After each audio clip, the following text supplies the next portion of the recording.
Alors cette vidéo aujourd'hui parce que ça fait longtemps que je veux faire cette vidéo sur le véganisme.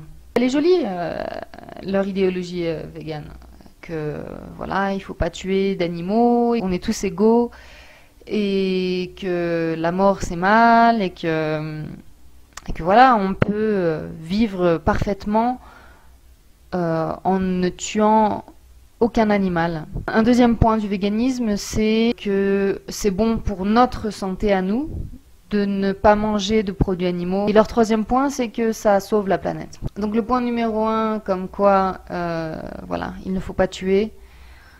Eh ben, la vie, c'est comme ça.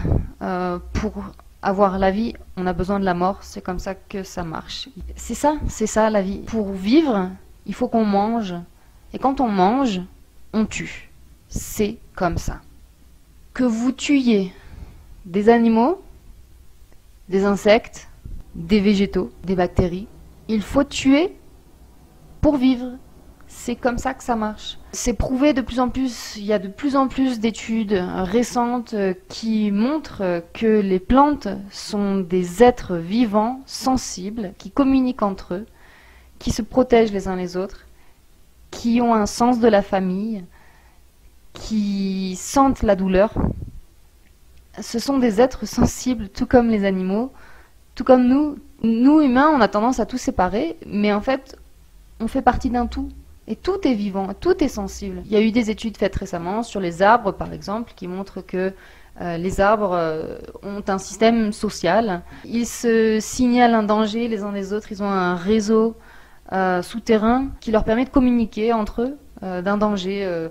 Je sais pas, des insectes qui viennent manger les feuilles d'un arbre. Alors l'arbre, il prévient les autres arbres autour pour que les autres arbres autour puissent produire un composé phytochimique dans leurs feuilles comme répulsif en fait pour cet insecte. Voilà. Donc les arbres communiquent, voilà, c'est prouvé. Les plantes sentent la douleur, c'est prouvé aussi. Les véganes qui mangent des plantes en disant qu'eux ils tuent pas d'animaux, blablabla, bah non, bah ils tuent des plantes. Et alors c'est pas grave, c'est comme ça que marche la vie. On ne peut pas, ça n'existe pas le monde des bisounours où personne ne meurt jamais. Et c'est pas souhaitable. Et je pense que nous les humains on a du mal avec ce concept de tuer pour vivre parce que pas tout le monde, mais la majorité des gens ne croient pas en la vie après la mort. On fait partie d'une énergie globale et l'énergie ne meurt pas, la lumière ne meurt pas et on fait partie de ça. Donc je pense que le problème du véganisme, ça vient de cette peur de la mort qu'on a et de diaboliser la mort comme si c'était quelque chose d'horrible, de tabou. Mais ça ne l'est pas. C'est normal, ça fait partie de la vie et il faut l'accepter. Là où je suis d'accord de ce qu'on n'a pas à accepter, c'est la souffrance. Et là où je pense que les véganes se trompent de combat, c'est par rapport à ça. Et d'être contre la souffrance animale, ça n'est pas réservé qu'aux véganes. Je pense qu'on est tous d'accord pour condamner l'industrie agroalimentaire qui est horrible. Le parcage des animaux, ces animaux qui ne voient jamais la lumière du jour, qui sont nourris avec de la merde, qui sont maltraités, qui sont considérés vraiment comme des objets, qui sont drogués, qui sont tout sauf respectés, ouais, qui sont torturés avant d'être exécutés. Mais je crois qu'on est tous d'accord là-dessus. C'est dégueulasse, on est d'accord là-dessus. Mais la solution, c'est pas le véganisme. Parce que quand on devient végane, d'accord, on ne participe plus à ça puisqu'on n'achète plus de produits animaux, mais on se fait du mal à soi-même. Et nous sommes des animaux, on fait partie du règne animal. Donc, quand vous arrêtez de manger de la viande, vous vous torturez vous-même, vous vous faites du mal à vous-même. Le corps humain a besoin de viande, a besoin de produits animaux. Donc la solution, c'est pas d'être végane pour sauver les animaux, c'est de mieux choisir ce qu'on achète. Le boycott, c'est notre arme la plus puissante. On est tous d'accord que le monde part en couille, qu'on ne peut pas faire confiance aux politiques. Ce que fait Macron, ça me désespère. C'est des vendus, nos politiques. C'est des vendus à l'industrie agroalimentaire, à l'industrie pharmaceutique. On ne peut pas compter sur nos politiques pour changer le monde et pour en faire un monde meilleur. Donc on ne peut compter que sur nous. Et notre plus grande arme, c'est nos achats. c'est le boycott. C'est de choisir ce qu'on achète. C'est ça, notre plus grande arme, et il faut s'en servir. Je ne sais pas si vous connaissez le film La Belle Verte, mais allez le voir. Enfin, allez le voir, ouais. C'est sur Internet, dans Dailymotion. C'est pas sur YouTube. Sur YouTube, vous avez juste des extraits. Mais sur Dailymotion, tapez La Belle Verte, et vous avez le film en entier en français, sous-titré en espagnol. Après l'ère industrielle, chez nous, il y a eu les grands procès et les boycotts. Les procès? Tous les gens qui fabriquaient des produits nocifs contre la santé des humains, des animaux et des plantes ont été jugés coupables de génocide et de crimes contre la planète. Ah oui, qui? L'industrie agroalimentaire et chimique, les fabricants d'armes de tabac et d'alcool, les industries pharmaceutiques et nucléaires, les constructeurs d'automobiles, les architectes, beaucoup de médecins et les politiciens qui s'étaient enrichis en laissant faire. Ça fait du monde, hein? Ah, c'était la guerre civile. Après, il y a eu le boycott. Le boycott? Tout ce qui était mauvais pour la vie, on l'achetait plus ou on jetait. C'était l'arme absolue. Plus d'achat, plus de pouvoir. L'armée et la police pouvaient rien contre le boycott. Comment ça s'appelle déjà cette époque? Le chaos pré-renaissance. Ah, il y a quand même une renaissance. Ah oui? C'est un bijou ce film, et j'espère qu'il est prémonitoire. En quoi ça sauve la planète de devenir vegan? Devenir vegan, c'est promouvoir les champs, les monocultures à perte de vue, arrosés de tonnes et tonnes de pesticides. Et puis, en ce qui concerne notre santé, comme quoi le véganisme, c'est bon pour notre santé, pour moi, je crois que c'est ce qui m'énerve le plus. Quelqu'un qui fume, il se fait du mal en fumant, mais il sait que c'est de la merde, la cigarette. Il sait que c'est de la merde pour lui, il sait que c'est de la merde pour l'environnement, il sait que c'est de la merde pour les gens autour, et il va pas chercher à convaincre les gens autour de fumer. Alors qu'un vegan, non seulement il s'autodétruit avec son régime de merde, mais en plus il est convaincu qu'il se fait du bien, et il essaye d'inciter les gens autour de lui à devenir vegan. Donc, en fait, ce qui m'énerve le plus chez ces végans, c'est qu'ils sont convaincus de faire le bien à leur corps et à l'environnement, alors que c'est l'opposé. C'est ce qui m'énerve le plus. Donc, pourquoi le véganisme n'est pas la solution pour notre santé, à nous, en tant qu'humains? Alors, j'ai pris quelques notes. Les notes que j'ai prises, je les ai principalement prises de la vidéo de Benjamin de Natura Coach qui s'appelle le régime paléo ou quelque chose comme ça. Je mettrai le lien dans la description sous cette vidéo. Donc, pourquoi le véganisme est mauvais pour notre corps? Notre corps humain s'est adapté en mangeant des animaux. Ceux qui racontent qu'on est frugivore, ils n'ont pas tout à fait tort. Mais ils ont quand même beaucoup tort. Pour comprendre pourquoi on est censé manger des animaux, il faut retourner en arrière et parler de nos origines et de notre histoire en tant qu'humains. Donc nous, humains, on s'est séparés des singes il y a 6 à 7 millions d'années, et notre dernier ancêtre commun, c'était les chimpanzés. Et ça, c'est l'argument des frugivores et de beaucoup de véganes, etc. Comme quoi on devrait manger comme nos ancêtres, les chimpanzés. Alors déjà, on n'est plus des chimpanzés. Et d'autre part, que mangent les chimpanzés? Les chimpanzés, ils sont majoritairement frugivores. Oui. Mais, qu'est-ce qu'ils mangent d'autre? Donc les chimpanzés mangent principalement des fruits, aussi des feuilles, des bourgeons, des noix, des insectes et des petits animaux, des œufs aussi, et ils mangent d'autres singes. Cette partie carnée est un faible pourcentage de leur alimentation. On estime que c'est environ 5 à 8%, donc c'est une majorité de plantes, mais ils ne sont pas 100% frugivores, ils ne sont pas 100% véganes. En fait, il n'y a aucun animal qui est 100% vegan. Chimps were once considered strict vegetarians, but not anymore. They're one of nature's most cunning killers. In some parts of Africa, a chimp will eat a ton of meat a year. They hunt 25 species, including small antelope and wild pigs. But they've found their favorite prey. Red colobus monkeys. Half a dozen monkeys might be killed in a single attack, but usually just one. Big males dominate the group, so they eat first, just like the lions. Unlike lions, and like humans, males share their meal with family and allies.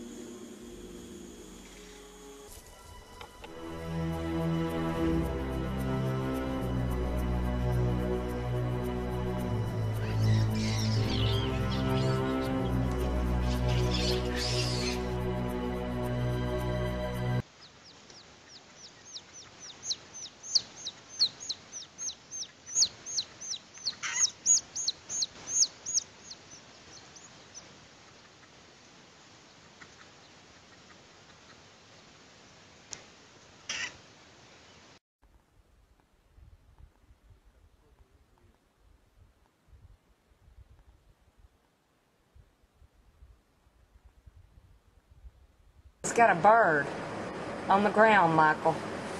Yeah, there's a bird on the ground. It's hurt. The little one? Yeah, he's picking at it. That's why they're beating him up. He's got it in his mouth. Ow. He's got the bird in his mouth. Oh my goodness, he ate a bird? Michael, he ate a bird. He ate a bird. Did you see that? Yeah. That's Opie eating a bird.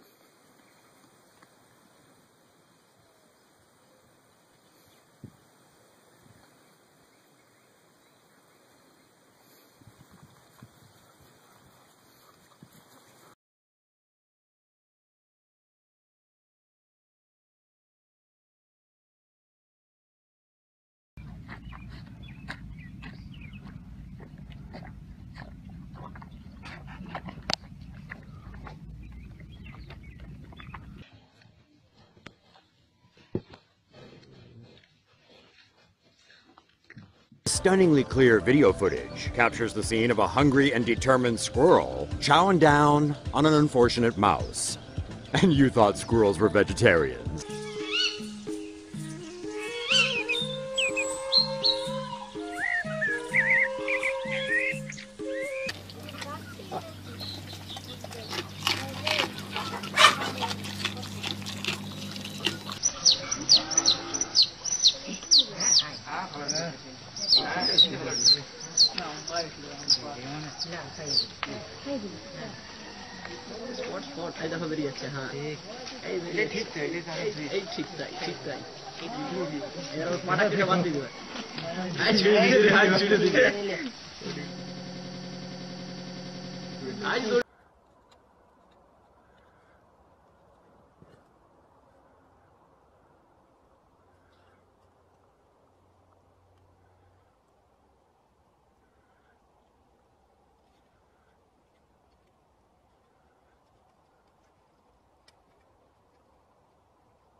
Donc les véganes, réfléchissez.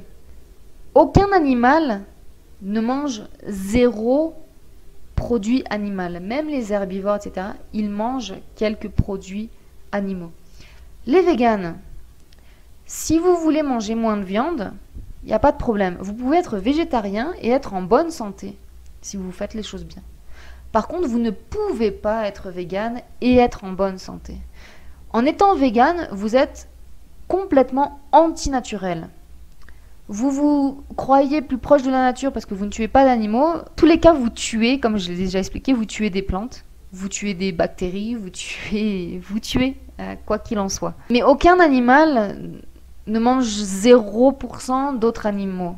Les herbivores mangent à l'occasion des petits animaux, des insectes, les frugivores aussi, etc.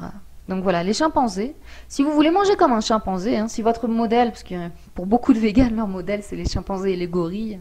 Si vous voulez manger comme des chimpanzés et des gorilles, ben allez-y, faites-le, mais faites-le vraiment. Parce que jamais vous allez voir un chimpanzé ou un gorille ne manger jamais de produits animaux. Ça n'est pas vrai. Donc mangez comme des chimpanzés si vous voulez. Vous n'aurez pas une santé optimale, mais ce sera toujours mieux que d'être vegan. Voilà, donc les chimpanzés, on estime qu'ils mangent environ 60 grammes par jour de produits animaux. Aussi, un des arguments des végans, c'est que on n'est pas censé chasser parce qu'on n'a pas de griffes, on est de canines, etc., que les autres prédateurs ont. Non, on n'a pas ça, mais on a des outils. En fait, notre corps s'est développé selon nos nécessités, et en fait, très vite, on a utilisé des outils, donc il n'y avait aucune pression pour développer des griffes ou d'autres attributs comme ça. Et les chimpanzés, encore une fois, si c'est votre référence, les chimpanzés utilisent des outils pour attraper des termites, par exemple. Ils utilisent des bâtons. Pareil pour le miel, ils utilisent des bâtons. Pour casser les noix, ils utilisent des branches, ils utilisent des pierres. Donc ils utilisent des outils. Et puis comment chassent les chimpanzés? Ils chassent en équipe et ils chassent par embuscade en fait. Donc ils ont repéré une proie.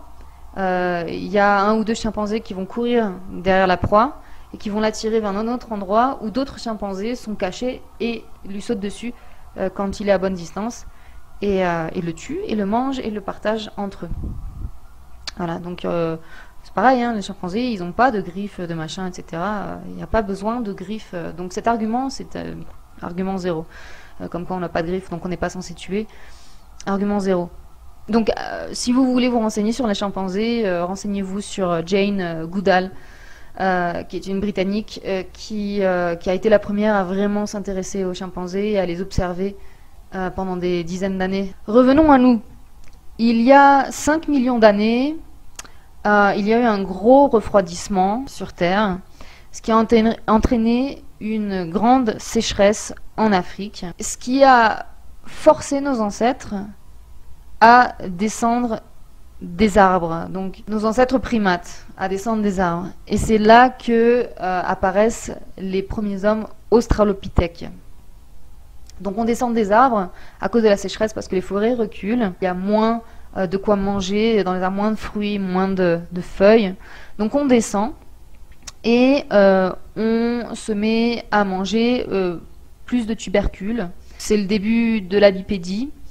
Donc à ce moment-là, quand on est australopithèque, on a effectivement un régime principalement frugivore, très comparable au régime des chimpanzés dont je viens de vous parler, principalement frugivore, mais encore une fois, qui mangent des insectes, des petits animaux, des œufs, etc., de manière quand même régulière. Ensuite, on a Homo habilis, vers 2,5 millions d'années, 1,8 millions d'années. Très important, la taille du côlon diminue. La taille du côlon d'Homo habilis devient 2 à 3 fois plus petit que celui des primates. Et la taille de l'intestin grêle devient à peu près 2 fois plus long. Alors, à quoi sert le côlon? À quoi sert l'intestin grêle? L'intestin grêle, c'est là où on absorbe la plupart de nos nutriments. Tout ce qui n'est pas absorbé dans l'intestin grêle, principalement les fibres végétales, la cellulose, arrive dans le côlon. Et là, dans le côlon, on a une deuxième digestion grâce à nos bactéries. Donc en fait, l'intestin grêle sert à une digestion et à absorber de manière directe les nutriments, alors que dans le côlon, ce n'est pas une absorption directe, c'est une absorption par le biais des bactéries. Donc, Homo habilis a un côlon beaucoup plus petit et un intestin grêle beaucoup plus long. Ça veut dire que l'intestin grêle, c'est là qu'on va absorber donc la majorité de nos nutriments. Et le côlon, on compte moins sur notre côlon, donc on compte moins sur la fermentation des bactéries pour absorber des nutriments. Très important. Il y a environ 2,6 millions d'années, on a encore un gros refroidissement avec encore plus de sécheresse, raréfaction des fruits. Et là, nos ancêtres, ils s'adaptent, donc ils descendent de plus en plus des arbres. Et qui dit sécheresse, dit mort de beaucoup d'herbivores dans la savane. Et donc nos ancêtres, qu'est-ce qu'ils font? Ils sont opportunistes, ils prennent ce qu'ils trouvent pour survivre. Et ils deviennent charognards. Homo habilis utilise des outils pour casser les os. Donc Homo habilis n'est pas... effectivement, il ne peut pas concurrencer les grands prédateurs. Il ne peut pas chasser... il n'a pas encore le vrai corps du chasseur-cueilleur comme on va le voir plus tard. Donc il est charognard plus que tout. Donc il mange ce qui reste. Il reste plus grand chose. En tout cas, généralement, les grands prédateurs mangent d'abord les organes, qui sont les parties animales les plus riches en nutriments. Et donc pour ceux qui arrivent plus tard, il n'y a plus que un petit peu de muscles. Mais surtout, il y a la moelle dans les os et le cerveau que les prédateurs laissent. Et donc, les humains, Homo habilis, grâce à ces outils, peut casser les os, peut casser les crânes et se nourrissent de la moelle épinière et du cerveau. Il y a 10 fois plus de calories dans 100 grammes de moelle que dans 100 grammes de fruits. Et puis, quand nos ancêtres réussissent à arriver parmi les premiers, ils vont manger en priorité les organes, voilà, comme je le disais, qui sont très riches en nutriments. Donc le but, en fait, quand on mange, c'est d'en obtenir le plus d'énergie possible. C'est pas naturel de manger quelque chose de peu calorique. Ensuite, on a Homo erectus, il y a 1,8 million d'années environ. Son corps devient plus efficace pour la marche et pour la course. Sa mâchoire devient plus petite. Pourquoi? Grâce aux outils. Donc en fait, encore une fois, notre corps s'est adapté à nos outils. C'est-à-dire qu'on n'a pas eu cette pression de développer une mâchoire puissante ou de développer des griffes, parce que grâce à nos cerveaux, donc mâchoire plus petite car c'est les outils qui prédécoupaient ce que l'on mangeait. Et la taille du cerveau augmente du simple au double. Et là, on a vraiment un corps de chasseur-cueilleur avec Homo erectus. Pourquoi on a un corps de chasseur-cueilleur? Donc, c'est là qu'on utilise principalement la chasse persistante, qui existe encore dans certaines tribus en Afrique. Donc, la chasse persistante, elle est rendue possible grâce au changement du corps d'Homo erectus. Donc, il a un corps qui devient plus allongé. Il a un corps qui se redresse. Donc une bipédie plus efficace. Il est capable de chasser en pleine chaleur alors que la plupart des prédateurs ne sont pas capables car il fait trop chaud. Mais notre corps est moins exposé au soleil puisqu'on est verticaux au lieu d'être horizontaux comme les animaux, donc qui sont plus touchés par la chaleur, par le soleil. On perd notre fourrure, donc ce qui nous rend capable de encore mieux supporter la chaleur. Et on développe des glandes sudoripares, ça c'est super important, ce qui nous permet en fait de faire cette chasse persistante, c'est-à-dire qu'on court effectivement moins vite que les herbivores que l'on poursuit, mais on peut courir beaucoup plus longtemps. Nos glandes sudoripares font que l'on peut courir pendant très très longtemps et que la chaleur en fait peut être évacuée très efficacement, alors que les animaux n'ont pas ces glandes sudoripares, ils ont besoin d'haleter pour évacuer la chaleur, et c'est beaucoup moins efficace, et ce qui fait qu'ils courent plus vite effectivement, mais ils ne peuvent pas courir aussi longtemps que nous. Donc en fait, nos ancêtres, en faisant cette chasse persistante, pouvaient épuiser l'animal pour enfin le tuer. Ensuite, on a Homo sapiens, la taille du cerveau augmente de plus de 50%. Et il faut savoir que notre cerveau représente 20 à 25% de nos besoins énergétiques. Comparé au cerveau d'un gorille, un gorille a un cerveau 3 fois plus petit. Donc notre cerveau, il faut le nourrir. Alors il y a une hypothèse scientifique qui veut que donc notre cerveau qui nous coûte si cher au niveau énergétique, il a fallu prendre ailleurs en fait ce que l'on donne au cerveau. Et donc l'hypothèse c'est pour ça en fait qu'on a un côlon beaucoup plus court, c'est pour avoir un cerveau beaucoup plus gros. Ensuite on estime que les hommes ont domestiqué le feu il y a environ 1 million d'années. Grâce au feu en fait on absorbe plus de calories. Donc on estime que c'est grâce à la cuisson que l'on voit une croissance rapide de notre cerveau à partir d'Homo erectus.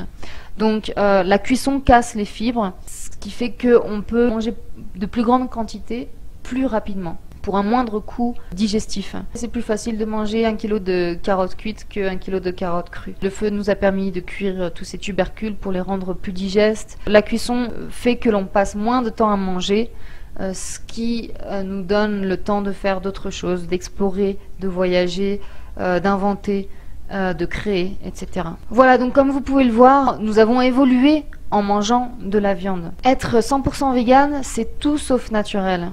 Donc, encore une fois, il faut comprendre que voilà, notre corps a évolué sur des millions d'années qu'on ne peut pas tout changer pouf d'un coup. Nos ancêtres ont mangé de la viande depuis des millions d'années, depuis toujours, même quand on était australopithèques, même si on revient à quand on était des primates, les primates mangent des animaux. Et on a besoin de manger des animaux pour plein de raisons. Comme je l'ai expliqué dans une autre vidéo, on a besoin de manger des produits animaux pour obtenir les vitamines liposolubles A, E, D et K. K2, MK4, MK7. C'est des vitamines que l'on ne trouve que dans les produits animaux. La vitamine A, comme j'ai déjà expliqué dans une autre vidéo, les véganes vont vous dire que on la produit nous-mêmes à partir du bêta-carotène que l'on trouve dans les plantes. C'est vrai si vous avez un intestin en parfaite santé avec toutes les bactéries qu'il vous faut, etc. Mais encore une fois, qui a un intestin en bonne santé de nos jours? Presque personne.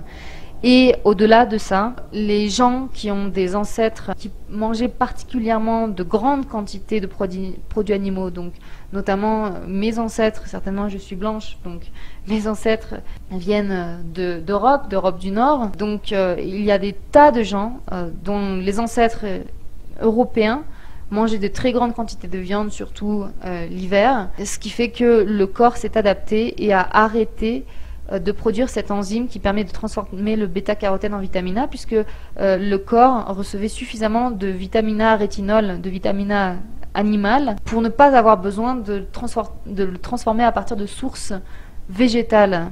Donc, vous qui êtes descendants de ces personnes-là qui mangeaient beaucoup de produits animaux, il y a de fortes chances pour que vous ne produisiez pas cette enzyme. C'est pour ça que vous avez besoin de manger des produits animaux pour obtenir votre vitamine A. Le corps, c'est un gros feignant. Il essaye d'économiser le plus d'énergie possible. C'est très coûteux pour le corps de produire des enzymes. C'est très très coûteux.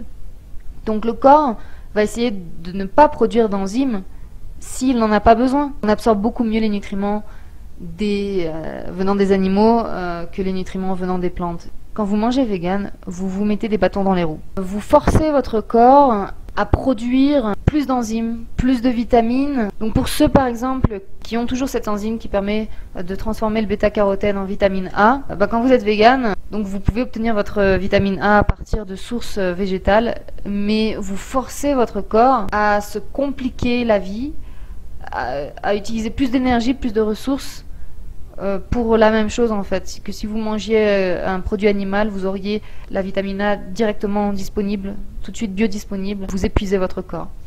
Et puis, si vous n'avez pas un intestin en parfaite santé, vous n'avez pas les bactéries qu'il faut en bonne quantité dans votre côlon, donc vous aurez beaucoup de mal à obtenir votre vitamine K2, à obtenir vos vitamines liposolubles. Et puis avec toutes ces plantes que vous mangez, vous allez irriter votre intestin à cause des fibres, mais aussi à cause de tous ces antinutriments qui sont dans les plantes. Si vraiment vous vous obstinez à vouloir être vegan, faites-le au moins le mieux possible.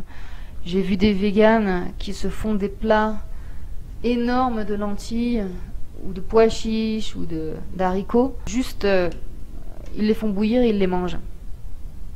Si vous faites ça, au moins essayez de faire les choses bien. Il faut les tremper dans de l'eau pendant au moins 24 heures et puis les fermenter encore mieux et puis ensuite les cuire très longtemps. Il faut tout un processus pour désactiver les antinutriments de ces plantes pour ne pas vous faire plus de mal que vous ne vous faites déjà avec ce régime. Voilà, et puis j'insiste vraiment sur le fait qu'on a évolué de telle et telle manière pour être ce que l'on est. Il faut respecter ça. Notre corps ne supporte pas les changements brusques. Dès que vous faites un changement trop radical, ça va vous faire du mal. Et le véganisme, c'est un changement trop radical puisque ça n'a jamais existé jusque-là. Aucune culture n'a jamais été végane. Aucun animal n'est végane. Aucun. En ce qui concerne la candidose, être végane, c'est donner de fortes chances aux candidats de bien vous envahir, puisque en étant vegan, vous supprimez toute une catégorie d'aliments riches en nutriments, mais aussi avec un fort pouvoir de satiété. Donc vous allez essayer de remplacer ça par d'autres choses. Donc qu'est-ce que vous allez manger à la place? Vous allez manger beaucoup plus de glucides. Même si vous dites que vous mangez des protéines avec les haricots, etc. Les haricots, c'est plus de glucides que de protéines, d'accord? Donc vous allez changer les protéines et les gras animaux pour plus de glucides, et peut-être aussi par des gras végétaux, notamment des huiles végétales qui sont le pire que vous puissiez faire pour votre santé. Les huiles végétales, à part l'huile de coco et l'huile d'olive, les autres huiles végétales, ça agit dans votre corps comme un antibiotique. En supprimant les protéines et en remplaçant par des glucides, vous mangez plus de glucides, vous mangez plus de sucre, et le candida va se développer, vous allez développer une infection intestinale, surtout si en plus vous devez prendre des antibiotiques à un moment pendant que vous êtes vegan, ça va être une catastrophe.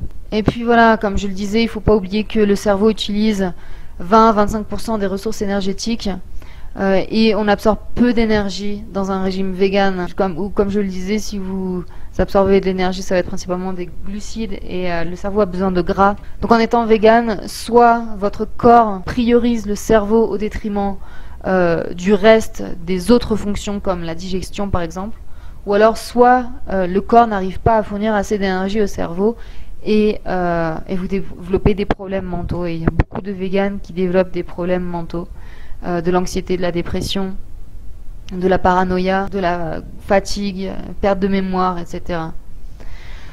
Donc en conclusion, le régime vegan, ça peut être très bien en régime détox et en régime amaigrissant pendant quelques semaines. Les plantes en fait ont toujours été utilisées comme des médicaments détoxifiants, mais les plantes ne servent pas à construire le corps. Voilà, donc en faisant un régime vegan, vous faites un régime détox.